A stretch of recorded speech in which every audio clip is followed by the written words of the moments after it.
Hello ফিয়ন, welcome to final study. এই চ্যানেলে সবাইকে ওয়েলকাম জানাচ্ছি। তো আমরা একটা সিরিজ শুরু করছিলাম, সেটা হচ্ছে প্রাইমারি, আপার প্রাইমারি এবং সিটেড। ঠিক আছে, যারা যারা প্রাইমারি, আপার প্রাইমারি এবং সিটেডকে টার্গেট নিয়ে পড়াশোনা শুরু করছো, তাদের জন্য আমরা ফ্রি একটা প্র্যাকটিস ক্লাস তোমাদের জন্য আয়োজন করেছি, যেটা আমাদের মেইন চ্যানেল ফাইনাল স্টাডি চ্যানেলে হচ্ছে। ওকে, তো চলো শুরু করছি আজকের ক্লাস। আজকের এই ক্লাসে আমরা বাংলা পেডাগজি, ঠিক আছে, যেটা তোমরা বাইলিঙ্গাল ফরম্যাটে পাবে। কেন বাইলিঙ্গাল ফরম্যাটে? তার কারণ একসঙ্গে যদি আমরা বাইলিঙ্গালে করি তাহলে কী হবে, আমার যেমন বাংলা পেডাগজিটাও হয়ে যাবে, সেরকম বাংলা ইংলিশ পেডাগজিটাও কিন্তু হয়ে যাবে। ঠিক আছে, বাম দিকে তোমরা বাংলা প্রশ্ন পাবে এবং ডান দিকে তোমরা ইংরেজিও প্রশ্ন পাবে। যে যেটাতে সাফিসিয়েন্ট মনে করো, যে যেটাতে বুঝতে পারবে, তারা কিন্তু সেটা ইউজ করতে পারো। ঠিক আছে, ওকে, চলো শুরু করছি আজকের ক্লাস। এবং ক্লাস শুরু করার আগে তোমাদের কাছে একটা ইম্পর্টেন্ট মেসেজ, যারা যারা চাইছো একটা নির্দিষ্ট ব্যাচে অ্যাডমিশন করে কমপ্লিট টেট এর প্রিপারেশন নিতে, তারা আমাদের ফাইনাল স্টাডির ব্যাচ নিতে পারো। ঠিক আছে, মাত্র 599 টাকা প্রাইসে আমরা ব্যাচ বর্তমানে দিচ্ছি। তোমরা এই প্রাইসটাতে অ্যাডমিশন নিতে পারো, অথবা আমাদের যে মক টেস্ট সিরিজ একটা ব্যাচ আছে, যেটার প্রাইস মাত্র 199 টাকা, যেখানে তোমরা 20টা প্লাস ফুল মক টেস্ট পাবে এবং প্রায় 100টা প্লাস শর্ট মক টেস্ট বা মিনি মক টেস্ট পাবে, চ্যাপ্টার ওয়াইজ এবং সাবজেক্ট ওয়াইজ। ঠিক আছে, দুটো ব্যাচ চলছে আমাদের, প্রাইমারি টেট এবং আপার প্রাইমারি টেটের। তোমরা কিন্তু নিতে পারো। ঠিক আছে, 599 টাকা কিন্তু প্রাইস রয়েছে ফুল ব্যাচের। আর যারা শুধুমাত্র মক টেস্ট নিতে চাইছো, তাদের মাত্র 199 টাকা। ঠিক আছে, আর যারা ফুল নোটসের নিতে চাইছো, সেটার একটা প্রাইস আছে, তোমরা কিন্তু যোগাযোগ করতে পারো। চলো আজকে ক্লাসে আমরা ফিরে আসি। স্ক্রিনে দেখবে দুই ল্যাঙ্গুয়েজে কিন্তু প্রশ্নটা আছে। ওকে, প্রথম প্রশ্নটা পড়ো। কি বলছে? ভাষা শিখন বা ল্যাঙ্গুয়েজ লার্নিং হলো মূলত অপশন এ স্বাভাবিক প্রক্রিয়া, অপশন বি অবচেতন প্রক্রিয়া, অপশন সি প্রথাগত ও সচেতন প্রক্রিয়া, ওকে, অপশন সি হচ্ছে প্রথাগত এবং ডি হচ্ছে জন্মগত প্রক্রিয়া। তো language learning is primarily a natural process, subconscious process, formal and conscious process, না ইনেইট প্রসেস? কী হবে সঠিক উত্তর?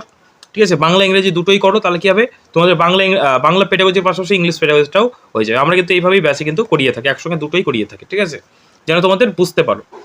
তো দেখো, ভাষা শিখন মূলত কি, এটা একটা কী ধরনের প্রক্রিয়া? সঠিক উত্তর কী হবে, তোমরা অবশ্যই কমেন্ট করে অ্যান্সার করবে। ঠিক আছে, এই প্রশ্নগুলো অবশ্যই কমেন্ট বক্সে জানাবে, একের দাগ নাম্বার দিয়ে অ্যান্সার করে জানাবে। তো সঠিক উত্তর হবে এই প্রশ্নের অপশন সি। যারা করেছে তারা সকলেই সঠিক উত্তর করেছে। ভাষা শিখন হচ্ছে, ঠিক আছে, ল্যাঙ্গুয়েজ লার্নিং এর কথা বলেছে, ল্যাঙ্গুয়েজ অ্যাকুইজিশন বলেন। অনেকে বলে স্যার প্রথাগত শিক্ষা কী করে হয়? এটা তো একটা স্বাভাবিক প্রক্রিয়া, আমরা তো পড়েছি, তাই তো, একটা স্বাভাবিক প্রক্রিয়া। তো এটা কখনোই হবে না। এখানে ভাষাটাকে শেখার কথা বলছে, শিখনের কথা বলছে, ল্যাঙ্গুয়েজকে অ্যাকুইজিশনের কথা বলা হয় না। এখানে পেডাগজিতে প্রত্যেকটা টার্ম কিন্তু গুরুত্বপূর্ণ। এখানে লার্নিং এর কথা বলেছে, এখানে অ্যাকুইজিশনের কথা কিন্তু বলা হয়নি। ওকে, তাহলে যখন লার্নিং এর কথা বলবে, তখন সেটা কী হবে, সেটা হচ্ছে ফর্মাল। ঠিক আছে, কী হবে, সেটা ফর্মাল প্রক্রিয়া হবে, প্রথাগত প্রক্রিয়া হবে। তো অপশন সি বা অপশন সি প্রথাগত ও সচেতন প্রক্রিয়া, ফর্মাল অ্যান্ড সাবকনসিয়াস প্রসেস হবে সঠিক উত্তর। ঠিক আছে, কারণ কি দেখো, মাতৃভাষাতে আমরা কি করি, স্বাভাবিকভাবে পরিবেশ থেকে অর্জন করি, যেটাকে আমরা বলি অ্যাকুইজিশন। কিন্তু দ্বিতীয় ভাষা সেকেন্ড ল্যাঙ্গুয়েজের ক্ষেত্রে আমরা কি করি, যেমন যদি আমরা সেকেন্ড ল্যাঙ্গুয়েজ ইংরেজি শিখি বা হিন্দি শিখি, তখন আমরা কি করি, স্কুলে গিয়ে ব্যাকরণ নিয়ম মেনে, গ্রামাটিক্যাল রুলস মেনে সচেতনভাবে কনসাইজ ওয়েতে লার্নিং করি, সেটাকে শেখার চেষ্টা করি। আর এটা একটা কিন্তু রুলস ভিত্তিক পরীক্ষা, এই শেখা বা নিয়ম ভিত্তিক পরীক্ষা। ওর জন্য অপশন সি যারা করছে তারা সঠিক উত্তর করেছে। ওকে, অপশন সি হবে সঠিক উত্তর। নেক্সট প্রশ্ন চলো। তোমরা কিন্তু অ্যান্সার করবে আমার সাথে সাথে অ্যান্সার করবে, দেখবে তাহলে তোমাদের একটা মক টেস্টের মতো একটা প্র্যাকটিস হয়ে যাবে। ঠিক আছে, আমরা ব্যাচে যখন লাইভ ক্লাস করাই, ঠিক আছে, তখন কিন্তু আমরা এরকমভাবেই করিয়ে থাকি। ওকে, নেক্সট দেখো, নেক্সট প্রশ্ন দেখো, দ্বিতীয় নম্বর প্রশ্ন। তোমরা আগে পড়ে অ্যান্সার করার চেষ্টা করো। ঠিক আছে, অ্যান্সার করবে, কমেন্টে রিপ্লাই করে জানাবে যে সঠিক উত্তর কোনটা, এবং প্রত্যেকের কমেন্টে কিন্তু আমরা রিপ্লাই দেবো। ওকে, তো দেখো কি বলছে, reading for pleasure and appreciating literature is called. আনন্দ লাভ এবং সাহিত্য রস আস্বাদনের জন্য যে পাঠ করা হয়, সেটাকে কি বলা হয়? আমরা যখন পাঠ, বিভিন্ন রকম যে রিডিং, সেই রিডিংয়ের চ্যাপ্টার, সেখানে আমরা পড়েছি পঠনের চ্যাপ্টারে যে বিভিন্ন রকম পাঠ রয়েছে, পুঙ্খানুপুঙ্খ পাঠ যেটাকে বলা ইন্টেন্সিভ রিডিং, ব্যাপক পাঠ যেটাকে এক্সটেন্সিভ রিডিং বলা হয়, সরব পাঠ মানে যেটাকে আমরা জোরে জোরে পড়াশোনা করি না, এই যে আমি যেমন জোরে জোরে জোরে পড়া, চারটা কি আমরা মনে মনে পড়ি, যেটাকে নীরব পাঠ বলে। আরটা বলা হয় সমবেত পাঠ। সমবেত পাঠ মানে হচ্ছে কোরাস, সকলে একসঙ্গে। আমরা বাচ্চাদেরকে যে ছড়াগুলো শেখাই, ঠিক আছে, সকলে একসঙ্গে কি করি, একসঙ্গে জোরে জোরে, ধরো আমরা চাষ করি আনন্দে, ধরো আমি একটা কোনো একটা গানের মতো করে বলছি, বলো আমার সাথে, আমরা চাষ করি আনন্দে, বাচ্চারা বলছে। তাহলে এই যে সরব পাঠ বা সমবেত পাঠ, যখন বাচ্চারা একসঙ্গে সবাই সমবেতভাবে কোরাসভাবে যখন বলে, সেটাকে বলা হয় সমবেত পাঠ। তো এটা কি, আনন্দ লাভের জন্য যে পড়া, সেটাকে কি বলা হয়? ঠিক আছে, আনন্দ লাভের জন্য যে পড়া, সেটাকে কি বলা হয়? সেটাকে বলা হয় এক্সটেন্সিভ রিডিং। ঠিক আছে, সাহিত্যের রস আস্বাদন করার জন্য এটাকে বলা হয় ব্যাপক পাঠ বা এক্সটেন্সিভ রিডিং হবে সঠিক উত্তর। যারা বি করেছো তারা কিন্তু সঠিক উত্তর করেছো। কারণ কোনো গল্পের বই, কোনো উপন্যাস, কোনো খবরের কাগজ পড়ি, তখন কি করি, তখন মজা পাওয়ার জন্য পড়ি, আমরা পুঙ্খানুপুঙ্খানু কিন্তু পড়ি না, পুঙ্খানুপুঙ্খানু কখনোই পড়ি না, তাই তো? একদম ডিটেলসে একদম খবরের কাগজ যেখানে মেন হাইলাইট যে পয়েন্টগুলো আছে সেগুলো আমরা পড়ে নিই, কোনো গল্পটাকে ওইভাবে আস্তে আস্তে ধীরে ধীরে বুঝি না, মানে একদম ব্যাপকভাবে পাঠ করি, তাই তো? প্রতিটা অর্থকে খুঁটিয়ে বোঝার চেষ্টা করি না, কেবল গল্পের যে মূল ভাগ, মূল যে উপমা, সেটাকে আমরা বোঝার চেষ্টা করি, এটাকে বলা হয় ব্যাপক পাঠ বা ইন্টেন্সিভ রিডিং। যারা বি করেছে তারা সকলেই সঠিক উত্তর করছে। নেক্সট প্রশ্ন চলো। এরকম ভাবে আমরা স্পিডলি কিন্তু প্রশ্নগুলোকে সলভ করবো এক্সামে। ওকে, নেক্সট দেখো, কোন পদ্ধতিতে মাতৃভাষার উপর সবচেয়ে বেশি জোর দেওয়া হয়? কোন পদ্ধতিতে মাতৃভাষার উপর সব থেকে বেশি জোর দেওয়া হয়? বলো, অ্যান্সার করো। প্রত্যক্ষ পদ্ধতি, যোগাযোগমূলক পদ্ধতি, ব্যাকরণ অনুবাদ পদ্ধতি, না শ্রবণ ভাষিক পদ্ধতি? দেখো ডান দিকে দেখো, ডাইরেক্ট মেথড বা direct method, communicative method, grammar translation method, না অডিও লিঙ্গুয়াল মেথড? সঠিক উত্তর কি হবে? সেম জিনিস, বাংলা ইংরেজি দুটোই সেম, শুধু আলাদা আলাদা ল্যাঙ্গুয়েজে পড়তে হবে তাই, ঠিক আছে? তো কোন পদ্ধতিতে আমরা মাতৃভাষার উপর সব থেকে বেশি জোর দিই, কি হবে? অ্যান্সার করো, তারপর আমার বলা মানে এক্সপ্লেনেশনের সাথে তোমরা নিজের মিলিয়ে নাও, ঠিক আছে? তো মাতৃভাষার উপর সবচেয়ে বেশি বেশি জোর দেওয়া হয় কি, বলো? মাতৃভাষার উপর সবচেয়ে বেশি জোর দেওয়া হয় কি? ওকে, যেমন আমরা যদি বলি তাহলে এটা সঠিক উত্তর কি হবে? সঠিক উত্তর হবে প্রত্যক্ষ পদ্ধতি। কি হবে? প্রত্যক্ষ পদ্ধতি বা ডাইরেক্ট মেথড। এটাতে কিন্তু আমরা মাতৃভাষাটাকে জোর দিয়ে পড়াই, ঠিক আছে? মাতৃভাষার ব্যবহার সবথেকে বেশি হয়ে থাকে এটাতে, প্রত্যক্ষ পদ্ধতিতে। ডাইরেক্ট মেথডে কিন্তু আমরা মাতৃভাষাটিকে শিখতে পারি। তো সঠিক উত্তর হবে ডাইরেক্ট মেথড। অপশন এ যারা করেছে তারা সকলেই সঠিক উত্তর করেছে। ওকে, নেক্সট প্রশ্ন চলো। নেক্সট দেখো, শিক্ষার্থীদের লেখার ক্ষেত্রে যে অক্ষমতা দেখা যায় তাকে কি বলা হয়? শিক্ষার্থীদের লেখার ক্ষেত্রে যে অক্ষমতা দেখা যায় তাকে কি বলা হয়? কি বলা হয় বলো? অ্যান্সার করো, আশা করি সকলেই পারবে, খুব সহজ একটা প্রশ্ন, ঠিক আছে? লেখার ক্ষেত্রে, পড়ার ক্ষেত্রে, এরকম বিভিন্ন রকম অঙ্ক করার ক্ষেত্রে বিভিন্ন রকম ডিসএবিলিটি বা অক্ষমতা রয়েছে। তো শিক্ষার্থীদের লেখার ক্ষেত্রে যে অক্ষমতাটা দেখা যায় সেটা কি বলা হয়? আসলে সকলে অ্যান্সার করে দিয়েছে। সঠিক উত্তর কি হবে? সঠিক উত্তর হবে গ্রাফিয়া, ডিসগ্রাফিয়া। অপশন বি হবে সঠিক উত্তর, ঠিক আছে? ডিসগ্রাফিয়া হবে সঠিক উত্তর, ঠিক আছে? গ্রাফ থেকে মনে রাখবে আঁকা, গ্রাফ থেকে মনে রাখো হচ্ছে আঁকা, এই আঁকা থেকে মনে রাখো, আঁকা মানে হচ্ছে লেখা, এরকম কিছু মনে রাখো। তাহলে আঁকা থেকে মনে রাখো লেখা, তাহলে আঁকার সাথে সম্পর্কিত, লেখার সাথে সম্পর্কিত, এখান থেকে মনে রাখো ডিসগ্রাফিয়া, ঠিক আছে? যেটা অঙ্ক ক্যালকুলেশনের ব্যাপার আছে তখন বলা হয় ক্যালকুলিয়া, এটা হচ্ছে ম্যাথমেটিক্সের প্রবলেম সলভ করার জন্য, ঠিক আছে?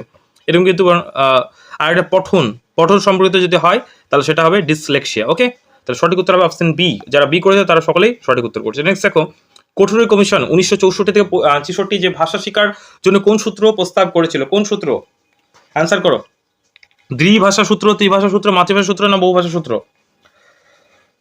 তোমাদের বেশি সময় দেবো না, 5 থেকে 10 সেকেন্ড সময় দেবো, তাড়াতাড়ি অ্যান্সার করো, কমেন্ট করে জানাবে। আর প্রত্যেকে কিন্তু কমেন্ট করবে, ঠিক আছে? আর ক্লাস যদি ভালো লাগে, এতদূর পর্যন্ত যদি ক্লাস তোমাদের ভালো লেগে থাকে তাহলে অবশ্যই একটা লাইক তোমরা কিন্তু করে দিও, ঠিক আছে? একটা লাইক করে দিও। আর চ্যানেল যদি নতুন হয় অবশ্যই চ্যানেলকে সাবস্ক্রাইব করে দাও। তখন এই চ্যানেলে আমরা কিন্তু regularly primary TET, upper primary TET, এরকম বিভিন্ন রকম ক্লাস তোমাদের জন্য নিয়ে আসবো। আর যদি আমাদের ব্যাচ যদি ভালো লাগে, আমাদের নোটসপত্র যদি দেখতে চাও একদম সাজেস্টিভ ওয়েতে, এমসিকিউ, অনলাইনের ফরম্যাটে, ডিটেলসে, ঠিক আছে, ডিজিটাল ফরম্যাটে, সমস্ত রকম কালারফুল ওয়েতে নোটস আমরা দিয়ে থাকি, প্র্যাকটিস করিয়ে থাকি, চ্যাপ্টারের ডিটেলস ক্লাস হয়, আমাদের নিজস্ব অ্যাপে ক্লাস হয়। যারা যারা চাও একটা নির্দিষ্ট ব্যাচ অ্যাডমিশন নিয়ে টোটাল একটা বিভিন্ন একটা টিমের গাইডেন্সের সাথে তোমরা প্রস্তুতি নেবে, তাহলে ফাইনাল স্টাডিকে ট্রাস্ট করে আমাদের ব্যাচে অ্যাডমিশন নিতে পারো। যদি কারো প্রিপারেশন কমপ্লিট হয়ে থাকে, প্র্যাকটিস করতে চাও, তাদের জন্য আমাদের প্র্যাকটিস সিরিজ রয়েছে 199, তারা কিন্তু নিতে পারো। এটা 20টা প্লাস ফুল মক টেস্ট 150 মার্কের, আর হচ্ছে 100টা plus short mock test, mini mock test, যেটা 50টা করে এমসিকিউ থাকবে, চ্যাপ্টার ওয়াইজ, সাবজেক্ট ওয়াইজ, এরকম টাইপের, ঠিক আছে? তারা এই মক টেস্ট সিরিজটা নিতে পারে। এছাড়া আমাদের গাইডেন্স তো পাবে, ফ্রি অফ কস্টে আমাদের গাইডেন্স কিন্তু পাবে। কোনো জায়গায় সমস্যা হলে সেটা আমরা সলভ করে দেবো। ওকে, চলে আসো। আর এছাড়াও যারা এই নোটসগুলো পেতে যাচ্ছে, এই যে আমরা যেটাতে ক্লাস করছি, তো তারা ডিসক্রিপশন বক্সে চলে যাও, সেখানে হোয়াটসঅ্যাপ গ্রুপের লিঙ্ক আছে, হোয়াটসঅ্যাপ গ্রুপ, টেলিগ্রাম গ্রুপ, সেখানে তোমরা এই পিডিএফগুলো ফ্রি অফ কস্টে ক্লাসের পিডিএফগুলো পেয়ে যাবে। ওকে, তারা কিন্তু হোয়াটসঅ্যাপ গ্রুপে জয়েন করে নাও, ডিসক্রিপশন বক্সে লিঙ্ক আছে, সেখানে জয়েন করে নাও। সঠিক উত্তর হবে অপশন বি। ত্রিভাষা সূত্র, 3টে ভাষার কথা বলা হয়েছিল, ঠিক আছে? 3টে ভাষা কি কি? একটা হচ্ছে মাতৃভাষা বা আঞ্চলিক ভাষা, দ্বিতীয় হচ্ছে তোমার যেটা তোমার হিন্দি ভাষা, আর একটা হচ্ছে ইংরেজি, ঠিক আছে, বা বিদেশি ভাষার কথা বলা হয়েছিল। ওকে, ত্রিভাষার, ওকে, 3 ল্যাঙ্গুয়েজ ফর্মুলা। নেক্সট দেখো 6 নম্বর প্রশ্ন কি বলছে? শ্রেণীকক্ষে ভাষা পড়ানোর সময় ব্যবহৃত বাস্তব জিনিসপত্র বা বস্তুগুলিকে যেমন হচ্ছে আপেল, কলম, ঘড়িকে কি বলা হয়? মানে ক্লাসে আমরা যে বাস্তব জিনিস যেগুলো ব্যবহার করি সেগুলোকে কি বলা হয়? Real object, example, apple, pen, clock used in the classroom for language teaching are called realia, diorama, authentic materials models কি বলা হয় বলো, কি হবে সঠিক উত্তর কি হবে? সঠিক উত্তর হবে অপশন এ। যারা এ করেছো তারা সকলেই অ্যান্সার করেছো। রিয়াল থেকে রিয়েলে এসছে, ঠিক আছে, যেগুলো আমরা রিয়াল জিনিসগুলো দেখাই সেইগুলো হচ্ছে তোমার রিয়ালিয়া বলা হয়। রিয়াল থেকে রিয়েলে শব্দটি এসছে। শিক্ষকে যে আমরা ছবি, মডেল, চার্ট এগুলো ব্যবহার করে থাকি, যেগুলো সত্যি সত্যি কোনো ধরনের বস্তু যেমন ফুল, ফল, টিকিট ইত্যাদি দেখে পড়ানো হয়, তখন এই যে শিখনটা কি হয় বেশি হয়। ধরো না কোনো একটা ফুলের অংশ তুমি পড়াচ্ছ, ঠিক আছে, ফুলের একটা অংশ পড়াচ্ছ, তুমি আকার বদলে একটা অরিজিনাল ফুল নিয়ে চলে গেলে, ঠিক আছে। ধরো তুমি ফলের বিভিন্ন রকম অংশ পড়াচ্ছ, ঠিক আছে, কোনটা বীজ কোনটা কি, তো তুমি সেটা নিয়ে চলে গেলে, একটা ফল নিয়ে চলে গেলে তাদেরকে সেটা কেটে দেখাচ্ছ, ঠিক আছে। কোনো ভগ্নাংশ পড়াচ্ছ, তো ভগ্নাংশ পর দিকে তুমি একটা বিস্কুট নিয়ে সেটাকে অর্ধেক করলে 4টে ভাগ, তারপরে এইভাবে ভাগ করে করে তুমি তাদেরকে ভাগ শেখাচ্ছ, ঠিক আছে।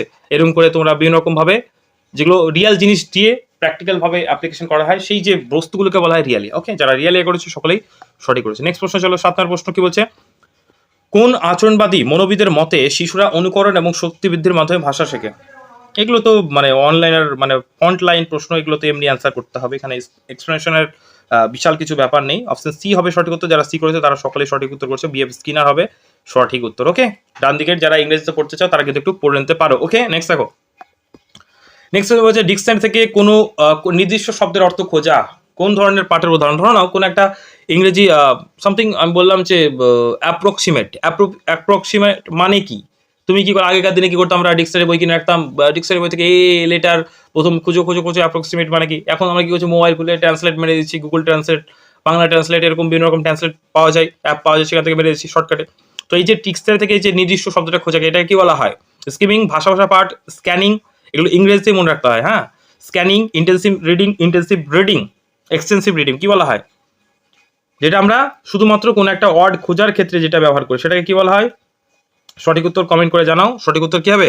সঠিক উত্তর হবে অপশন বি, স্ক্যানিং, নির্দিষ্ট তথ্য খোঁজা পাঠ, যেটাকে আমরা স্ক্যান করি। ওই যে কম্পিউটার আমরা স্ক্যান করি না, ঠিক আছে, ওটা শুধুমাত্র স্ক্যান করি, যে যেটা দরকার সেটাই খুঁজবো। স্কিমিং মানে হচ্ছে ভাষা পাঠ, ঠিক আছে, আধা অল্প অল্প তথ্য আমরা মানে গ্রহণ করি। আর স্ক্যানিং মানে স্ক্যান করা, ওই জিনিসটা আমি খুঁজতে চাই, ঠিক আছে। ভাষা পাঠ, স্কিমিং আমরা খবরের পেপার পড়তে গিয়ে করি, ডিটেলস পড়ি কি এই উপর পড়ে চলে গেলাম মেন খবরগুলো, এরকম করে আমরা পড়ি। তো বি যারা করেছে তারা সকলেই সঠিক করেছে। নেক্সট চলো, নেক্সট হচ্ছে দেখো কোয়েশ্চেন নাম্বার 9 কি বলছে? শিক্ষণ প্রক্রিয়ায় শিক্ষার্থীদের দুর্বলতার সঠিক কারণগুলি খুঁজে বের করার জন্য কোন মূল্যায়ন বা অভিক্ষা গ্রহণ করা হয়? শিক্ষণ প্রক্রিয়ায় শিক্ষার্থীদের দুর্বলতার জন্য সঠিক কারণগুলি খুঁজে বের করার জন্য কোন মূল্যায়ন বা অভিক্ষা গ্রহণ করা হয়? নির্ণায়ক অভিক্ষা, গঠনমূলক মূল্যায়ন, সামরিক মূল্যায়ন, প্রবণতা অভিক্ষা, diagnostic test, formative assessment, summative assessment না অ্যাপটিটিউড টেস্ট? কি হবে সঠিক উত্তর? 9 নম্বর প্রশ্ন, অ্যান্সার করো সকলে। সকলে কমেন্ট করে অ্যান্সার জানাও, কমেন্ট করে জানাও, ঠিক আছে। যারা যারা সঠিক করবে সবাইকে রিপ্লাই দেবো, ঠিক আছে। কমেন্ট না করলে কিন্তু প্র্যাকটিস হবে না, কমেন্ট অবশ্যই করবে। আর বেশি বেশি ভিডিওটাকে বিভিন্ন রকম গ্রুপ যাদের তোমাদের রয়েছে সেই গ্রুপে শেয়ার করো, ঠিক আছে। তোমরা একটু সাপোর্ট দেখাও, চ্যানেলগুলোকে সাপোর্ট করো। যদি ক্লাসগুলো ভালো লাগে অবশ্যই একটা লাইক করে দাও। আমরা তো দেখতে পাচ্ছি না, কমেন্টে জানাও ক্লাসগুলো কেমন লাগছে। তাহলে তোমাদের যদি ভালো লাগে, তোমরা যদি চাও এই সিরিজটাকে কন্টিনিউ করতে, অবশ্যই আমরা কন্টিনিউ করবো, ঠিক আছে। আর তোমরা যদি ডিমোটিভেট হয়ে যাও তাহলে আস্তে আস্তে ক্লাসটাও বন্ধ হয়ে যাবে। তোমরা ইন্টারেস্ট দেখালে অবশ্যই ক্লাসটা আমরা ফ্রিতেও করাবো, পেড যেমন রয়েছে ফ্রিতেও আমরা প্র্যাকটিস করাচ্ছি, ঠিক আছে। তো অবশ্যই একটু অবশ্যই ফাইনাল স্টাডিকে সাপোর্ট করো। আমরা চেষ্টা করবো তোমাদের জন্য আরো ভালো ভালো লেভেলের প্রতিটা সাবজেক্টের কন্টেন্ট নিয়ে আসার জন্য। ওকে, তো সঠিক উত্তর কি হবে? 9 নম্বর প্রশ্ন, সঠিক উত্তর হবে অপশন এ, নির্ণায়ক অভিক্ষা বা ডায়াগনস্টিক টেস্ট, ঠিক আছে। কোনো একটা বাচ্চা কোনো একটা সাবজেক্টে দুর্বল, ঠিক আছে, সেটা খোঁজা, সেটা বের করার জন্য আমরা যে টেস্টটা নিয়ে থাকি সেটাকে বলা হয়, বা যেই টেস্টটা করে থাকি সেটাকে বলা হয় নির্ণায়ক অভিক্ষা বা ডায়াগনস্টিক টেস্ট, ঠিক আছে। যে কোনো একটা বাচ্চা ম্যাথের প্রবলেম বা হ্যান্ড রাইটিং এর প্রবলেম, ইংলিশ গ্রামার বা বাংলা গ্রামারের প্রবলেম, এরকম করে আমরা সেগুলোকে বের করি, ঠিক আছে। ডায়াগনস্টিক মানে জানো, ডায়াগনস্টিক সেন্টার রয়েছে, নির্ণায়ক বিভিন্ন রকম রক্ত পরীক্ষা আমরা যেগুলো করে থাকি, তাই তো। ডাক্তার যেমন বিভিন্ন রকম রোগীর সঠিক রোগ ধরতে টেস্ট করে, সেরকম এই টেস্টগুলো দেয়। একটা বাচ্চা পিছিয়ে পড়ছে ক্লাসে, তার রেজাল্ট খারাপ হচ্ছে, কিসের জন্য? সেই টেস্টটা করাকে বলা হয় ডায়াগনস্টিক টেস্ট, ঠিক আছে। ওকে, তাহলে কোথায় অসুবিধা হচ্ছে বাচ্চারা এটা বোঝার যে টেকনিক সেটা হচ্ছে নির্ণায়ক পরীক্ষা। নেক্সট দেখো 10 নম্বর প্রশ্ন, আমরা টোটাল 20টা এমসিকিউ করবো, অবশ্যই আমাদের সাথে থেকো, ঠিক আছে। 20তে কত তোমরা পাচ্ছ সেটা কমেন্টে শেষে জানিও। ওকে, একটি গল্প পড়া, তারপর অনুচ্ছেদ, তারপরে বাক্য এবং শেষে শব্দ শেখে, এইটি ভাষার শিক্ষার কোন পদ্ধতি? Reading a story, then paragraph, then sentence, and finally learning words, which language teaching approach is this? এখানে দেখো ইংলিশ পেডাগজি, বাংলা পেডাগজি দুটোই কিন্তু তোমাদের একসঙ্গে হয়ে যাবে। ইংলিশটা একটু পড়ো, দেখবে একই জিনিস, ঠিক আছে। Bottom up approach, top down approach বাংলাতে লিখে দেওয়া হয়েছে এদিকে, আবার এদিকে ইংরেজিতে লেখা আছে, একসঙ্গে দুটোই পড়ো, দেখবে আরামসে তোমাদের কমপ্লিট হয়ে যায়। এবং ব্যাচেও আমরা এরকম করেই প্র্যাকটিস করাই, একসাথে যেন দুটো তোমাদের হয়ে যায়। ওকে, ব্যাচে অ্যাডমিশন চাইলে নিতে পারো, কোনো সমস্যা নেই, ভালোভাবেই পড়ানো হবে তোমাদের। হ্যাঁ, কি হবে সঠিক উত্তর? অ্যান্সার করো, কি হবে সঠিক উত্তর? সঠিক উত্তর কি হবে? সঠিক উত্তর হবে অপশন বি, অধোমুখী পদ্ধতি। ঠিক আছে, গল্প পড়া, তারপর তার অনুচ্ছেদ, তারপর তার বাক্য, শেষে শব্দ শেখা, এটাকে বলা হয় অধোমুখী, মানে টপ থেকে ডাউনে আসা। দেখো প্রথমে আমরা গল্পটিকে পড়ছি, তারপরে তার অনুচ্ছেদগুলোকে পড়ছি, প্যারাগুলোকে পড়ছি, তারপরে বাক্যতে আসছি, তারপরে শব্দ আসছি। তাহলে আগে পুরো ভাস্ট জিনিসটাকে পড়ছি, তারপর আস্তে আস্তে আস্তে আস্তে ছোট ছোট ছোট ছোট এইভাবে আসছি। ঠিক আছে, প্রথমে আমরা ভাস্ট টপিকটাকে পড়ছি, তাহলে টপ থেকে আমরা কি করছি, ডাউনে আসছি। আর যদি এটার উল্টো হয়, এই যে শব্দ থেকে বাক্য, বাক্য থেকে অনুচ্ছেদ, অনুচ্ছেদ থেকে পড়া, এরকম হয়ে যায়, তাহলে কি হবে, এরকম করে হবে, তাই তো। এইভাবে নিচ থেকে আস্তে আস্তে কি করছি আমরা, এইভাবে উপরে উঠছি, এইভাবে আস্তে আস্তে উপরে উঠছি। ঠিক আছে, এটাকে বলা হয় বটম আপ অ্যাপ্রোচ, নিচ থেকে উপরে ওঠা। আর এটা হচ্ছে উপর থেকে নিচে আসা, ওর জন্য বলা হয় এটাকে অধোমুখী পদ্ধতি। আর ঊর্ধ্বমুখী মানে হচ্ছে উপর থেকে নিচে আসা। ওকে, এই নিচ থেকে উপরে যাওয়া, ঠিক আছে, ঊর্ধ্বমুখী। আর এটা বলা হয় অধোমুখী। অপশন বি হবে সঠিক উত্তর। নেক্সট দেখো, এখন আর প্রশ্ন কি বলছে, যোগাযোগমূলক ভাষা শিক্ষণের ক্ষেত্রে যেটাকে বলা হয় CLT, কমিউনিকেটিভ ল্যাঙ্গুয়েজ টিচিং, এর প্রধান লক্ষ্য কি? What is the main goal of communicative language teaching? Option A learning perfect grammar, option B translating into mother tongue, successful communication in real life, option D memorizing a lot of vocabulary। সঠিক উত্তর কি হবে comment করে জানাও, কি হবে সঠিক উত্তর কি হবে? আশা করি সকলেই সঠিক উত্তর কমেন্ট বক্সে দিয়ে দিয়েছো। সঠিক উত্তর হবে অপশন সি। ঠিক আছে, বাস্তব জীবনে সফলভাবে ভাব বিনিময় করা বা successful communication in real life. তাহলে যোগাযোগ ভাষা শিক্ষণের মূল লক্ষ্যই হচ্ছে বাস্তব জীবনে যেন আমরা ভালোভাবে কথা বলতে পারি। কোনো সবজি বাজার করতে গেলে কিভাবে কথা বলতে হয়, কোনো ট্রেনের টিকিট কেটে গেলে কিভাবে কথা বলতে হয়, কোনো একটা ফরেনার্স যারা আছে তাদের সাথে কিভাবে কথা বলতে হবে। ঠিক আছে, কোনো একটা ব্যবসায়ী কারবার করতে গেলে কিভাবে কথা বলতে হবে, এই যে কমিউনিকেটিভ যে মেথড, এটাই হচ্ছে মেন ব্যাপার ভাষা শেখার ক্ষেত্রে, যে কমিউনিকেশন করাটাই হচ্ছে মূল লক্ষ্য।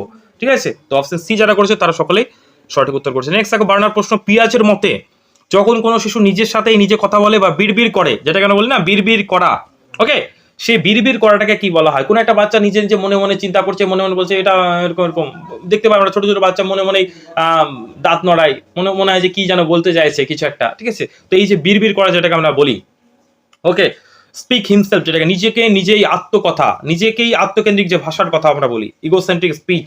ঠিক আছে, নিজেকেই নিজেকে কথা বলা, সেটাকে কি বলা হয়? বলেই দিলাম অ্যান্সারটা। ঠিক আছে, তো আশা করি সকলে অ্যান্সার করে দিয়েছে। অপশন বি হবে সঠিক উত্তর, আত্মকেন্দ্রিক ভাষা, যেখানে নিজেই নিজের মানে নিজের সাথে নিজে কথা বলা, ইগোসেন্ট্রিক স্পিচ। ওকে, ইগোসেন্ট্রিক স্পিচ হবে সঠিক উত্তর। অপশন বি যারা করেছে তারা সকলেই সঠিক উত্তর করেছে, এটা পিয়াজে বলেছিলেন। ওকে, নেক্সট 13 নম্বর প্রশ্ন দেখো, কোনো একটি নির্দিষ্ট বিষয়ের উপর শিক্ষার্থীদের মন থেকে দ্রুত নতুন নতুন ধারণা বা আইডিয়া বের করে আনার কৌশলকে কি বলা হয়?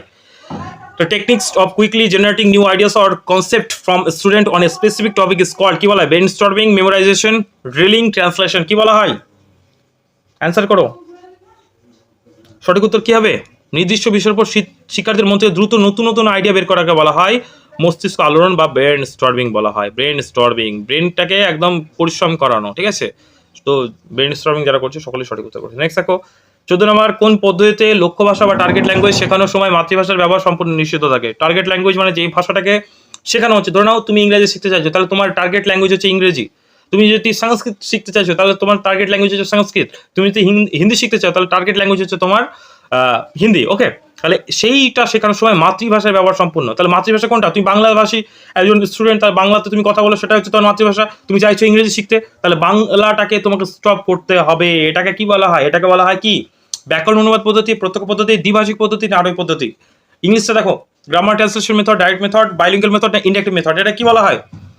গ্রামার ট্রান্সলেশন মেথড হবে না, কখনোই না। ব্যাকরণ অনুবাদ পদ্ধতিতে আমরা যেভাবে পড়ি, যে ইংরেজি পড়ি তারপরে বাংলা মানে পড়ি, এটা আমরা ছোট থেকে ইংরেজিটা পড়েছি, ওর জন্য আমাদের ইংলিশটাকে ইমপ্রুভ হয়নি, বা ইংরেজিতে আমরা কথা বলতে পারি না, বা ইংরেজি আমরা কোনো স্পিচ বুঝতে পারি না ওই মেথড যেতে গিয়ে। দ্বিভাষিক পদ্ধতি, ওই যে বাইলিঙ্গুয়াল, দুটো ভাষাতে পড়তে হবে, বা সেই ভাষাটাকে বাংলাতে পড়তে হবে, মানে মাতৃভাষাতে পড়তে হবে, এটা কখনোই না। আর ওই পদ্ধতির কনসেপ্ট এখানে আসছেই না। তাহলে প্রত্যক্ষ পদ্ধতি, ডাইরেক্ট মেথড, যেটাকে শিখতে চাইছো সেটাতেই শেখো, সেটাতেই বোঝো, সেটাতেই পড়ো, সেটাতেই লেখো। ঠিক আছে, সেটাকে বলা হয় ডাইরেক্ট মেথড বা প্রত্যক্ষ পদ্ধতি। ঠিক আছে, মাতৃভাষা এখানে বলা যাবে না, ডাইরেক্ট মেথড বলা হয়, প্রত্যক্ষ পদ্ধতি। নেক্সট দেখো, 15 নম্বর প্রশ্ন, যেই শব্দগুলি পাঠ্যে বারবার ব্যবহৃত হয় এবং শিক্ষার্থী যেগুলোকে দেখা মাত্রই সহজে চিনতে পারে, words that appears frequently in a text and are recognized by student instantly at a glance, একবার দেখা মতো যে টেক্সটগুলো তারা বুঝতে পারে, সহজ সহজ যে শব্দগুলো আমরা সাইট ওয়ার্ড বলা হয়। কি বলা হয়? সাইট ওয়ার্ড বলা হয়। এমনি অ্যান্সার করতে পারবে, সাইট ওয়ার্ড, দেখা মাত্র আমরা চিনে ফেলি। অনেক ওয়ার্ডগুলো যেগুলো ইংরেজি পড়তে গিয়ে আমরা চিনতে পারি না, কিন্তু কিছু কিছু ওয়ার্ড আছে আমরা এমনি মানে প্রতিদিন দেখে অভ্যস্ত, তাই তো, প্রতিদিন দেখে আমরা অভ্যস্ত, সেইগুলোকে বলা হয় সাইট ওয়ার্ড। বা সাইট ওয়ার্ড এক একজনের এক এক রকম হতে পারে, বয়স অনুযায়ী হবে। আস্তে আস্তে বড় হবে তখন তোমার ভোকাবস বাড়বে, তখন তুমি নতুনগুলো, এখন তোমাকে যদি আমি অ্যাকুইজিশন দিয়ে দিই একটা বাচ্চাকে, ক্লাস 3 এর বাচ্চা অ্যাকুইজিশন শব্দটা কি শুনেছে, তাহলে সেটা কি তার কাছে সাইট আউট হলো? কখনোই না। কিন্তু তুমি পেডাগজি পড়তে গিয়ে তোমার অ্যাকুইজিশন লার্নিং টিচিং আসবে সবসময়, দেখবে লার্নিং টিচিং, তাহলে এইটা তোমার কাছে সাইট আউট হয়ে গেল, তুমি বারবার পড়ছো বারবার দেখছো। ওকে, তো সঠিক উত্তর কি হবে? সাইট আউট হয়ে যাবে। যারা সি করেছো তারা সকলেই সঠিক উত্তর করছে। ওকে, নেক্সট প্রশ্ন। এরকম করে ওড়াবে একদম, মানে দেখা মাত্র অ্যান্সার, ঠিক আছে। স্টিভেন ক্রাশন এর মতে বোধগম্য নিবেশ বলতে কি বোঝায়? কম্প্রিহেন্সিভ ইনপুট কি বলা হয়? অপশন এ, শিক্ষার্থীর বর্তমান স্তরের চেয়ে একটু উঁচু স্তরের ভাষাগত উপাদান দেওয়া। অপশন বি, শিক্ষার্থীর বোধগম্যতার বাইরে কিছু দেওয়া, শুধুমাত্র ব্যাকরণ নিয়ম শেখানো, কঠিন সাহিত্য পড়তে দেওয়া। কি হবে সঠিক উত্তর? কমেন্ট করে জানাও, বলো কি হবে সঠিক উত্তর? অপশন এ, শিক্ষার্থীর বর্তমান স্তরের চেয়ে একটু উঁচু স্তরের ভাষাগত উপাদান দেখে বলা হয় এই যে বোধগম্য নিবেশ, ঠিক আছে, একটু বেশি উঁচু স্তরের তাকে উপাদান দেওয়া, ঠিক আছে। নেক্সট দেখো 17 নম্বর প্রশ্ন। বহুভাষিক শ্রেণীকক্ষে শিক্ষক এবং শিক্ষার্থীর দুটি বা তার বেশি ভাষা সাবলীল এবং স্বতঃস্ফূর্ত ব্যবহারকে কি বলা হয়? বহুভাষিক যে শ্রেণীকক্ষ, যেখানে ধরো বাংলা ভাষাভাষীর পাশাপাশি হিন্দি ভাষাভাষীর ছেলেমেয়েরা আছে, অন্য কোনো ভাষাভাষীর ছেলেমেয়েরা আছে, স্টুডেন্ট আছে, তো সেই যে সাবলীল এবং স্বতঃস্ফূর্ততা ব্যবহারকে কি বলা হয় সেটা জানতে চাওয়া হয়েছে। মাল্টিলিঙ্গুয়াল ক্লাসরুম পড়েছো আশা করি। কি বলা হয় এটাকে? বলা হয়, বলো, ট্রান্সল্যাঙ্গুয়েজিং বা ভাষান্তর। কি বলা হয়? ট্রান্সল্যাঙ্গুয়েজিং বা ভাষান্তর। কি বলা হয়? যখন ক্লাসে পড়ানোর সময় কি করে শিক্ষক বা ছাত্ররা কোনো বাধা ছাড়াই নিজের মাতৃভাষা এবং ইংরেজি অন্য কোনো ভাষাকে মিশিয়ে খুব স্বাভাবিকভাবে কথা বলে মনের ভাব প্রকাশ করতে পারে, এই কৌশলটিকে বলা হয় ট্রান্সল্যাঙ্গুয়েজিং, ঠিক আছে। নিজের মানে সেই ধরো বাংলা বলতে বলতে ইংরেজিটা বলে দিল, কেউ ইংরেজি বলতে বলতে তার সাথে বাংলা, মানে বাংলিশ যেটাকে আমরা বলা হয়, ইংলিশ বলা হয়, ঠিক আছে, মানে দুটো ভাষায় অ্যাটাচ থাকবে, এটাকে বলা হয় ভাষান্তরণ, ঠিক আছে, ভাষান্তরণ। 8 প্রশ্ন দেখো, কোন শিক্ষাবর্ষ বা কোর্সের শেষে শিক্ষার্থীদের অর্জিত জ্ঞান পরিমাপের জন্য যে মূল্যায়ন করা তাকে বলা হয়? এক একটা প্রশ্ন এক একটা কনসেপ্ট, প্রত্যেকটা কনসেপ্টের পেছনে লুকিয়ে আছে এক একটা মানে প্রত্যেকটা প্রশ্নের পেছনে লুকিয়ে আছে এক একটা কনসেপ্ট, এক একটা প্রশ্ন পড়বে এক একটা কনসেপ্ট ক্লিয়ার হয়ে যাবে। আর কনসেপ্ট যত তোমার ক্লিয়ার হবে তত তুমি প্রাইমারি টেটের জন্য প্রিপেয়ার্ড হচ্ছ এক এক ধাপ করে। ওকে, তো এরকম করে আমাদের ব্যাচে কিন্তু কনসেপ্ট ধরে ধরে শেখানো হয়, লজিক্যালি পড়ানো হয়, কোনো মুখস্থ বিদ্যা না, দেখতেই পাচ্ছ একদম প্রত্যেকটা বুঝিয়ে বুঝিয়ে করছে। যারা যারা চাও তারা আমাদের primary TET upper primary TET এই ব্যাচে তোমরা অ্যাডমিশন নিতে পারো। এখানে টিচার্সরা এরকমভাবেই তোমাদের পরিশ্রম করে পড়ান। এখানে তোমার প্র্যাকটিস সেট, ডিটেলস নোটস, ঠিক আছে, ডিজিটাল কালারফুল নোটস সমস্ত কিছু পাবে, পিপিটি সমস্ত কিছু পেয়ে যাবে, ঠিক আছে। আমাদের নিজস্ব অ্যাপে ক্লাস হয়। ওকে, এর সাথে তোমরা মক টেস্ট ফ্রি অফ কস্টে পেয়ে যাচ্ছ, 20+ ফুল মক টেস্ট, যেখানে তোমরা প্রচুর প্র্যাকটিস করতে পারবে। আর যারা শুধুমাত্র প্র্যাকটিস টেস্ট সিরিজ নিতে যাচ্ছ তারাও নিতে পারো, ঠিক আছে। ওকে, কি বলা এটাকে? আশা করি সকলেই অ্যান্সার কমেন্টে জানিয়েছো। সঠিক উত্তর কি হবে? সঠিক উত্তর অপশন এ, সামগ্রিক মূল্যায়ন। এটা বোঝানোর কিছু নেই, সবাই জানো যে শিক্ষাবর্ষের শেষে একদম লাস্টে আমাদের যে টেস্টটা নেওয়া হয়, ফাইনাল টেস্ট, সেটাকে বলা হয় সামেটিক অ্যাসেসমেন্ট। আর যেটা ক্লাসের মধ্যে যেটা চলে পড়তে পারো সেটা বলা হয় ফরমেটিভ, জানো এটা। নেক্সট এখন 19 প্রশ্ন, লাস্টেরটা হোমওয়ার্ক দিয়ে দেবো, ঠিক আছে, লাস্টেরটা কমেন্ট করে জানাবে। পাঠ্যের প্রতি শব্দ, বাক্য এবং ব্যাকরণগত কাঠামো খুঁটিয়ে পড়ার পদ্ধতি কি বলা হয়? The method of reading a text carefully by focusing on every word, sentence and grammatical structure is called কি বলা? Skimming, scanning, extensive reading. এগুলো বুঝিয়েছি, অ্যান্সার করো, বারবার বোঝাবো না, অ্যান্সার করো, এমনি করতে পারবে। কি বলা হয়? প্রতিটা শব্দ বাক্যকে পড়াটাকে কি বলা হয়? পুঙ্খানুপুঙ্খানু পাঠ বলা হয়, একদম ডিটেলসে পড়া, ইন্টেন্সিভ রিডিং। অপশন ডি যারা করেছে তারা সকলেই সঠিক উত্তর করেছো। ওকে, লাস্ট প্রশ্ন তোমাদের হোমওয়ার্ক দিয়ে দিলাম, যাও, এটা HW দিয়ে দিলাম, তোমরা সকলেই কমেন্ট করে জানাও, এটা কমেন্ট করে জানাও যারা যারা ক্লাস করছো শেষ পর্যন্ত, ঠিক আছে। অনেকজনই থাকবে আমি জানি, সবাই শেষ পর্যন্ত ক্লাস করবে না, যারা যারা ক্লাস করছো শেষ পর্যন্ত করো, না হলে ক্লাস ছেড়ে চলে যাও, পুরোটা ক্লাস করো, নাহলে ক্লাস ছেড়ে চলে দাও, ওইভাবে হবে না, ঠিক আছে। ওই কনসেপ্ট মাঝপথে ছেড়ে দিলে পারবে না, কোন কোন জায়গাগুলো বুঝাবো সেগুলো বুঝতে পারবে না, তখন আবার বলবে স্যার এটা কি ছিল ওটা কি ছিল, ঠিক আছে। ক্লাস করতে গেলে শেষ পর্যন্ত করতে হবে। তো এটা তোমাদের হোমওয়ার্ক থাকলো। ভাষার ক্ষুদ্রতম অর্থহীন ধ্বনিগত এককে কি বলা হয়? যেগুলো করে প, ব, ত, এই যে অ, আ, হ্রস্ব, যাই হোক, ধ্বনিগত যে এককগুলো থাকে এগুলো কি বলা হয়? রূপমূল বা মরফিম, ধ্বনিমূল বা ফনিম, সিনট্যাক্স না সিমেন্টিক্স কি বলা হয়? ইংরেজি বাংলা দুটো দিয়ে আছে, ঠিক আছে। তোমরা দাগ নাম্বার দেবে 20 বা HW এইভাবে দিতে পারো, দিয়ে তোমরা অপশনটা বা অপশনের সাথে অ্যান্সারটাও তোমরা লিখে কমেন্ট করে জানাও। যারা এত দূর ভিডিওটা দেখলে কেমন লাগলো সেটা কমেন্টে অবশ্যই জানিও। যদি ক্লাস পছন্দ হয়, মানে আরো ক্লাস চাই এরকম টাইপের একটা কমেন্ট করিও, তাহলে আমি বুঝতে পারবো যে না নেক্সট পার্ট বা অন্য সাবজেক্টের ক্লাস চাই, যে সাবজেক্টে চাই সেটা জানিও, আমরা বুঝতে পারবো। কারণ এমনি সামনাসামনি তো দেখা হওয়ার কথা হবে না তোমাদের সাথে, তাই তো। কমেন্ট করে জানাও, লাইক করলে আমরা বুঝতে পারি যে তোমাদের ক্লাস পছন্দ হয়েছে, ক্লাস ভালো লাগছে, ক্লাস করাতে আমাদের মোটিভেটিং একটা ফিল হয়, মোটিভেশন আমরা পাই ক্লাস করাতে গিয়ে, ঠিক আছে। তো অবশ্যই একটু সাপোর্ট করে ফাইনাল স্টাডিকে, সাবস্ক্রাইব করো। রেগুলার ক্লাসের নোটিফিকেশনগুলো পাওয়ার জন্য সাবস্ক্রাইব না করে তোমরা জানতে পারবে না, ঠিক আছে, কবে কবে আমরা ক্লাস করাচ্ছি। তো রেগুলার বেসিসে কিন্তু ক্লাস হচ্ছে, যারা যারা চাও তারা আমাদের ব্যাচে অ্যাডমিশন নিতে পারো, আমাদের মক টেস্ট সিরিজ নিতে পারো, ঠিক আছে। স্ক্রিনে যে নাম্বারটা আছে সেই নাম্বারে তোমরা কল বা হোয়াটসঅ্যাপ তোমরা করতে পারো, ওকে। আর এই সমস্ত যে ফ্রি ক্লাসের নোটসগুলো আমরা মানে দিয়ে থাকি সেগুলো হোয়াটসঅ্যাপ গ্রুপে থাকে, সেই হোয়াটসঅ্যাপ গ্রুপের লিঙ্ক ডিসক্রিপশনে দিয়ে থাকলাম, সেটা তোমরা জয়েন করে নিও। থ্যাংক ইউ ভিডিওটা শেষ পর্যন্ত দেখার জন্য। দেখা হচ্ছে পরের কোনো ক্লাসে। থ্যাংক ইউ ভিডিওটা শেষ পর্যন্ত দেখার জন্য।